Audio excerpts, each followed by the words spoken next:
Hello friends, welcome to यज्ञ investment academy. आज हम डिवीज़ लेबॉरेटरी का डिटेल स्टॉक रिव्यू, एनालिसिस और रेटिंग कर रहे हैं। सारा डेटा 23 अप्रैल 2020 के हिसाब से है। आज हम पार्ट 2 डिस्कस करेंगे। पार्ट 1 में हमने ऑलरेडी कंपनी की प्रोफाइल, इंडस्ट्री और गवर्नेंस को डिस्कस किया और उसको रेट भी किया इन 3 फैक्टर्स पे। अब हम कंपनी के फिनेंशियल्स और वैल्यूएशंस के बारे में बात करेंगे और उसकी भी रेटिंग करेंगे। तो शुरू करते हैं पार्ट 2, जिसमें पहले हम फिनेंशियल्स के बारे में बात करेंगे। तो फिनेंशियल में अगर हम क्वार्टरली सेल्स डेटा देखें उनका, तो हमें क्या पता चलता है? हमें ये पता चलता है कि दिसंबर में उनका ऑलमोस्ट 1400 करोड़ का रेवेन्यू रहा। ठीक है, अगर हम दिसंबर से कंपेयर करें तो बहुत ज़्यादा फास्ट ग्रो नहीं किया लेकिन आपको पता है दिसंबर क्वार्टर कैसा था, ग्लोबली भी काफ़ी ज़्यादा इश्यूज़ थे। लेकिन सितंबर क्वार्टर काफ़ी अच्छा रहा और उसको अगर हम सितंबर के साथ कंपेयर करें, सितंबर क्वार्टर कंपनी का वैसे भी ज़्यादा अच्छा रहता है शायद, तो वो एक ठीक ठाक ग्रो किया कंपनी ने। और फिर जून क्वार्टर में भी एक अच्छा कंपनी का ग्रोथ दिखा, which is more than 10% actually. तो कुछ क्वार्टर्स में अच्छा ग्रो कर रहा है, लेकिन ओवरऑल ठीक ठाक ग्रो चल रही है। क्वार्टर ऑन क्वार्टर ग्रोथ सितंबर से दिसंबर थोड़ा नेगेटिव हुआ, लेकिन सितंबर क्वार्टर जैसा हमने बोला कि थोड़ा अच्छा ही रहता है शायद। और अगर हम इस हिसाब से उसके ऑपरेटिंग प्रॉफिट्स को देखें तो वैसा ही ट्रेंड दिख रहा है हमें, similar trend, no major difference. Similarly अगर पैट को देखें तो भी काफ़ी सिमिलर ही ट्रेंड कंपनी का दिख रहा है हमें। अगर हम ईयर ऑन ईयर सेल्स की बात करें तो ईयर ऑन ईयर सेल्स जो है वो काफ़ी स्ट्रॉन्ग है। मार्च 2010 में कंपनी 942 करोड़ रुपीज़ का सेल दिखाया था और अभी वो ऑलमोस्ट 5000 करोड़ रुपीज़ मार्च 2019 में टच किया है। मार्च 2020 के अभी रिजल्ट्स नहीं आए हैं, तो मार्च 2019 में उन्होंने टच किया है और एक अच्छा खासा 18% का ग्रोथ है।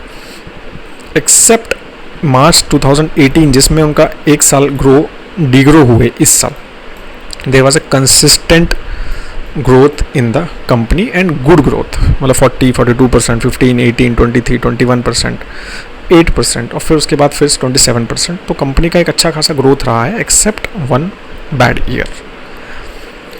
सिमिलरली ऑपरेटिंग प्रॉफिट में भी वही एक बैड ईयर, बाकी ओवरऑल एक अच्छा खासा ग्रोथ कंपनी ने दिखाया है।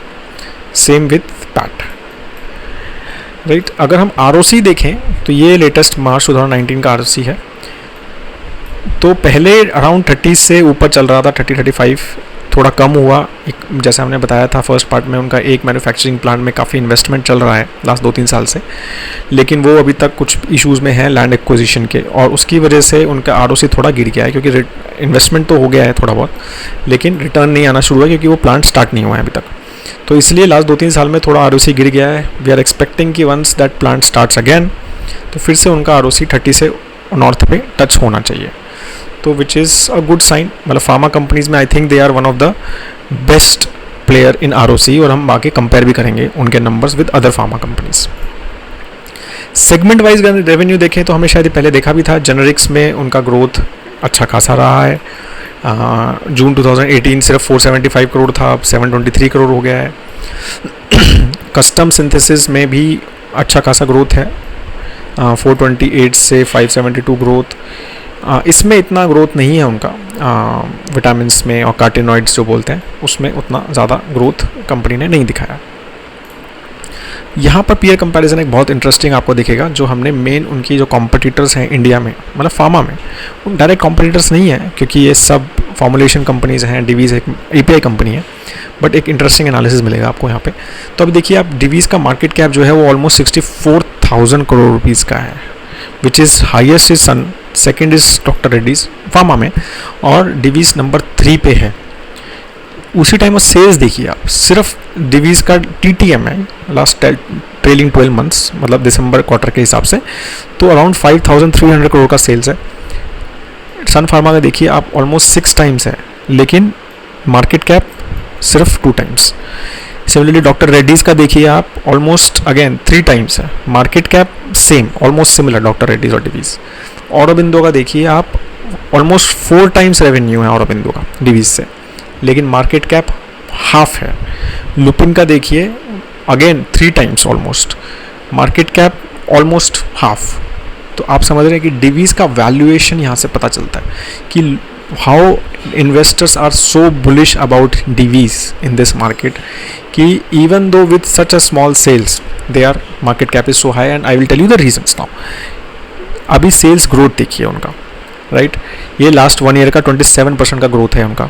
सन फार्मा का 10 है, डॉक्टर रेड्डीज़ का 14 है, और अरबिंदो का 21% है, और ये 4.36%.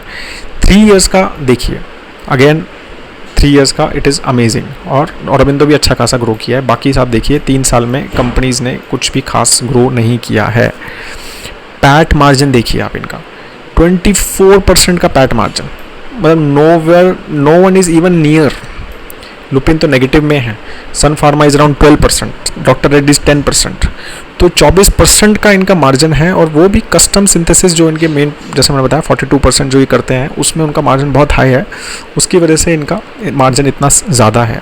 तो इतना हाई मार्जिन बिजनेस है इनके पास, अच्छा खासा ग्रोथ है इनके पास, ठीक है, which is among the biggest. Aurobindo के इश्यूज़ अलग हैं, ठीक है, तो वो हम अलग से बात करेंगे, जबकि उनकी भी ग्रोथ अच्छी है, लेकिन उनके अलग इश्यूज़ हैं, गवर्नेंस इश्यूज़ भी हैं उनके, तो वहाँ अलग से बात करेंगे. लेकिन आप अगर ये देखें उनको बाकियों से कंपैरिजन करके, तो they are much ahead in all the numbers, right. Cash conversion cycle इनकी ज़रूर थोड़ी ज़्यादा है, बिकॉज B2B बिजनेस में है, ये सब बाकी B2C बिजनेस में है, क्योंकि फॉर्मुलेशन बिजनेस है जो, तो उनका कैश कन्वर्जन बेटर रहता है.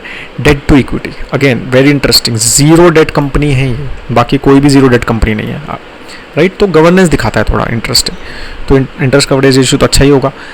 इन्वेंट्री टर्नओवर इनका 3.17 है, अगेन B2B है तो थोड़ा ज़्यादा होता है एज़ कम्पेयर टू B2C, लेकिन फिर भी एक बाकी कंपनीज से ज़्यादा बुरा नहीं है.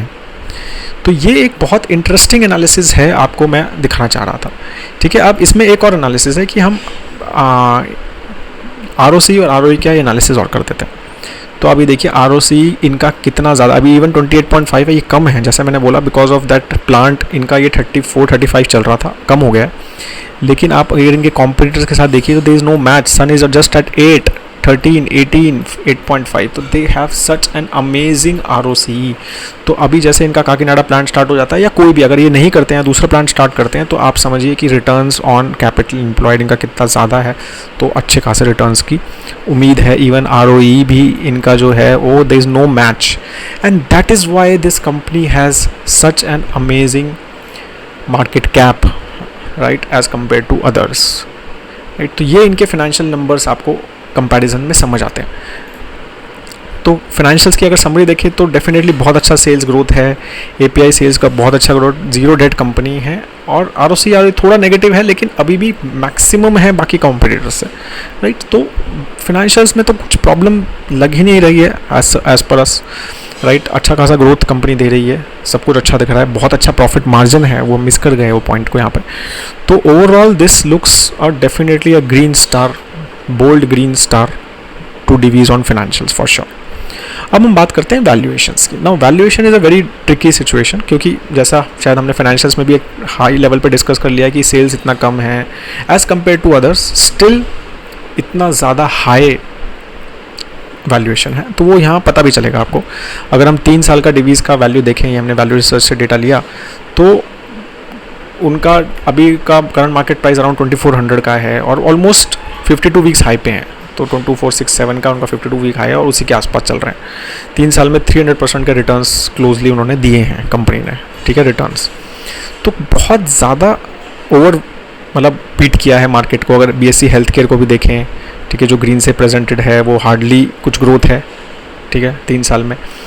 और सिमिलरली अगर हम BSE सेंसेक्स को भी देख लें, जो अभी काफ़ी कोरोना की वजह से डिप हुआ है, तो वो भी हार्डली कुछ ग्रोथ है 3 साल में.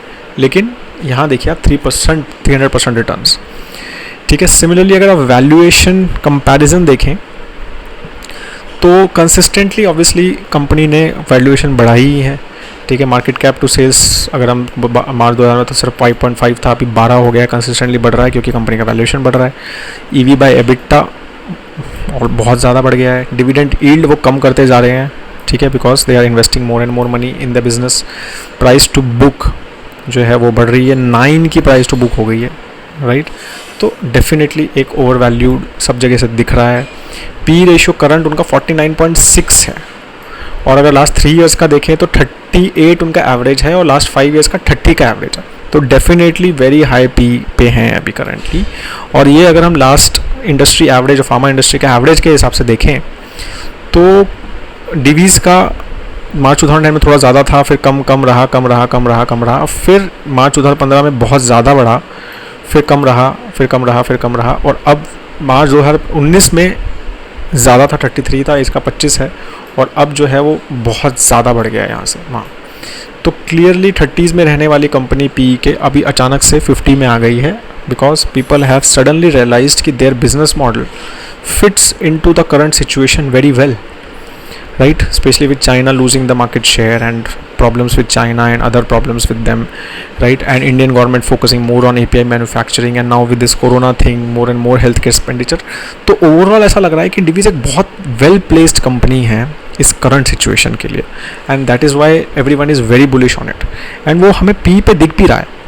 अगर हम बाकी के साथ कंपेयर करें तो Divi's का P 49.9 जैसे हमने बताया, सन फार्मा 28 पे है, डॉक्टर रेड्डीज़ भी एक अच्छा खासा पी पे है क्योंकि अच्छा ग्रो कर रहे हैं और बहुत अच्छा ब्रांड है। ऑरोबिंदो सिर्फ 14.41 है, जैसे मैंने बोला इनके इश्यूज़ अलग हैं, अच्छा ग्रो कर रही है, लेकिन लुपिन नेगेटिव प्रॉफिट रहे हैं उनके लास्ट, इसलिए ज़ीरो है। ईवी बाय एबिटा में भी देखिए आप, इनके सबसे ज़्यादा है, मतलब कोई भी कंपैरिजन के हिसाब से। तो एवरेज अगर हम पी इन सिर्फ मेन कंपनीज़ का भी देखें तो 26 के आसपास है, और इसका पी जो है वो ऑलमोस्ट डबल है, 49 के आसपास, ठीक है। तो इसलिए अभी हमारे हिसाब से 1300-1400 का प्राइस एवरेज के हिसाब से रहना चाहिए था, बट वो अभी 2400 के आसपास हैं, which definitely means they are overvalued. तो अभी हम बात करते हैं कि समरी क्या है। समरी ये है कि रिटर्न्स तो बहुत ज़बरदस्त हैं, ROC बहुत अच्छा है, better than average growth rates हैं, 52 वीक हाई पे है, नेगेटिव है, डेफिनेटली ओवर वैल्यूड है हमारे मैट्रिक्स के हिसाब से, पी बहुत ज़्यादा बढ़ गया है, अबव इंडस्ट्री एवरेज है। लेकिन क्या ये स्टॉक महंगा है अभी? तो डेफिनेटली महंगा है, ठीक है। ये नहीं कहूँगा कि सस्ता स्टॉक है, बहुत अच्छा एक ग्रोथ आपको मिल सकता है, वैल्यू स्टॉक तो फॉर श्योर नहीं है, बट एक ग्रोथ स्टॉक है। वी नीड टू अंडरस्टैंड कि where they are place current, like we have discuss that I think multiple times, कि उनका जो पोजीशनिंग है और उनका जो अभी प्लेसमेंट है, स्पेशली इन दिस सिनेरियो, जो इंडस्ट्री जिस हिसाब से डिफरेंट चेंज हो रहा है, राइट, तो उस थॉट प्रोसेस से हमें लगता है कि इस लेवल पे भी वो एक कंपनी अच्छा खासा ग्रोथ दे सकती है, right, because of their positioning and specially with respect to other pharma companies, right. तो हमें उस हिसाब से लग रहा है कि एक लॉन्ग टर्म में ये एक अच्छी बेट है अभी भी। डेफिनेटली शायद शॉर्ट टर्म में आपको ज़्यादा रिटर्न्स नहीं दे के जाए क्योंकि because of their high valuation, but अगर हम इसको 5 years एक होल्ड करना चाहें इस कंपनी को, तो अभी भी लगता है कि 14-15% का ग्रोथ टाइप एक्सपेक्टेड है इस कंपनी से।